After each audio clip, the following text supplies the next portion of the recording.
السلام عليكم ورحمة الله. الحمد لله رب العالمين، والصلاة والسلام على نبينا محمد وعلى آله وصحبه أجمعين. مرحبا بكم جميعا.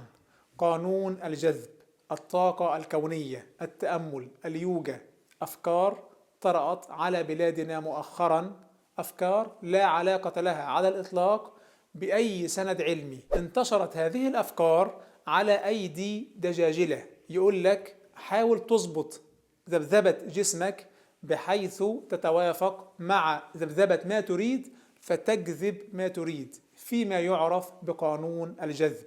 المضحك إنهم بيسموه قانون، مع إن تعريف القانون علميا أنه لا ينخرم بأي ظاهرة، لكن هؤلاء بيعترفوا إنك ممكن تجذب ممكن ما تجذبش، ومع ذلك بيسموه قانون. الإشكال الأكبر من هذا الموضوع إن الإنسان متعادل الشحنة، لا يجذب ولا يطرد.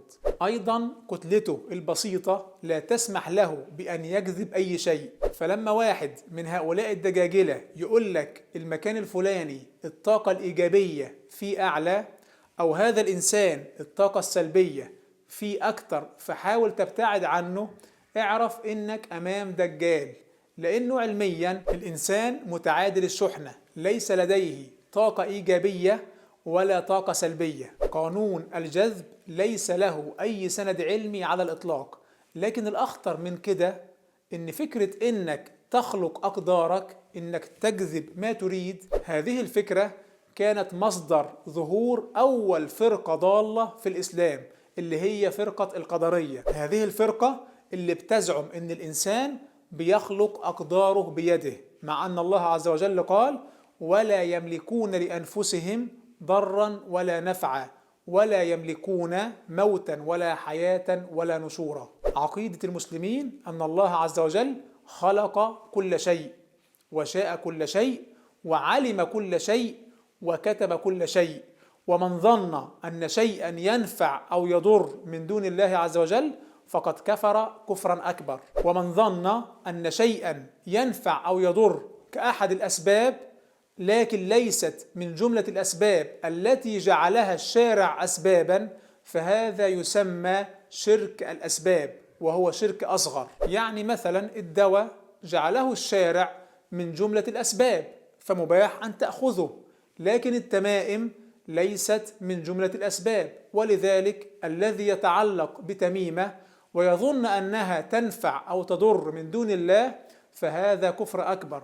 لكن لو ظن أنها من جملة الأسباب وهي ليست من الأسباب التي جعلها الشارع أسبابا فهذا كفر أصغر، اللي هو اسمه شرك الأسباب. المضحك إن دعاة العلاج بالطاقة أدخلوا مرة أخرى إلى الإسلام فكرة التمائم. يقول لك دي ميدالية الطاقة، وده سوار الطاقة، ودي مش عارف قلادة الطاقة.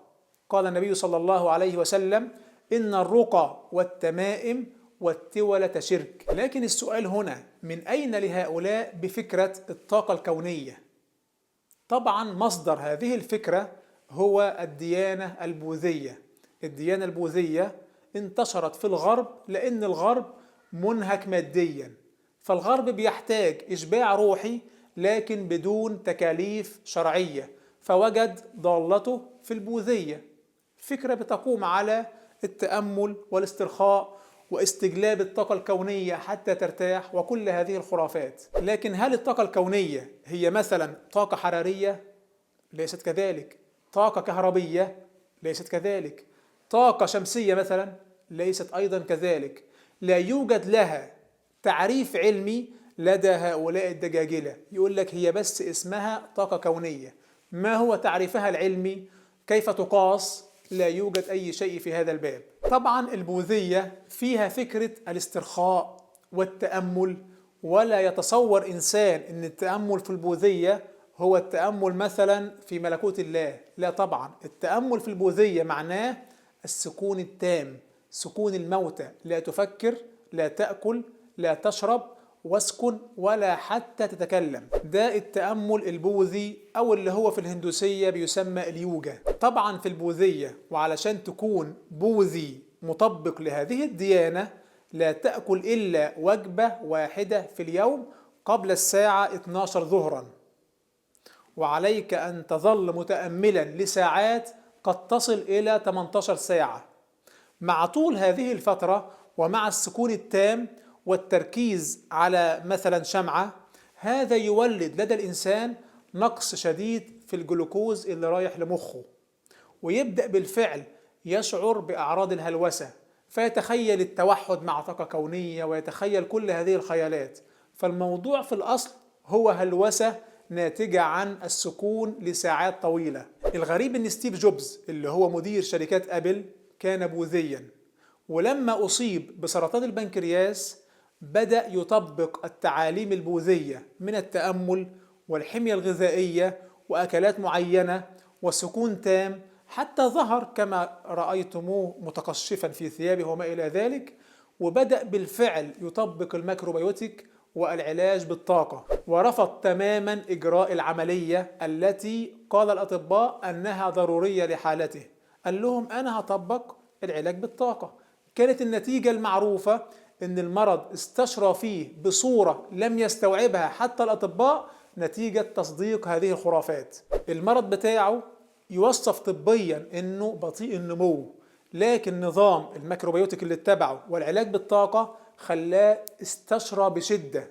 وأنا قرأت بعد وفاته أن أوراق علمية صدرت تتكلم عن محاولة الربط بين نظام العلاج بالطاقة والميكروبيوتيك وبين انتشار السرطان. يعني حرفيا ستيف جوبز تسبب في حرج للبوذية. ستيف غير أنه تسبب في حرج للبوذية، أيضا تسبب في حرج للمعالجين بالطاقة والميكروبيوتيك وكل هذه الخرافات. البوذية أيضا بتؤمن أن الكون والإنسان بيتكونوا من 4 عناصر: مية، هواء، تراب، نار.